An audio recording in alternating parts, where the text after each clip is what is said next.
So what advice would you give like new authors, like people like he want to write books for themselves to share their story, and they think that my story is not as good as your story, so they feel that this imposter syndrome, what would you tell them to share their stories if they feel their story is not good enough to share to the world? Number one, if you feel that you are an imposter, that's a good sign. That means you are human and that you're an artist.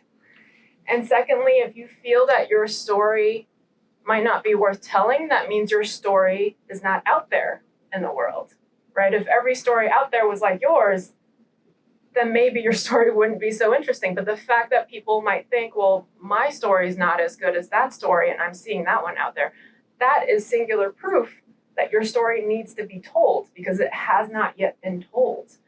And the way in which you experience life, the way in which you can tell others about that experience is yours and uniquely yours. It's not anybody else's. And so that empowers each person here, each person who thinks that they might have a book in them, to have that unique voice. And I just hope that you remember every time you feel self-doubt and you question yourself that every one of us struggles with that. And I, to this day, struggle with that. But the key there is to forge forward and understand that your story is your own and worth putting out there in the world.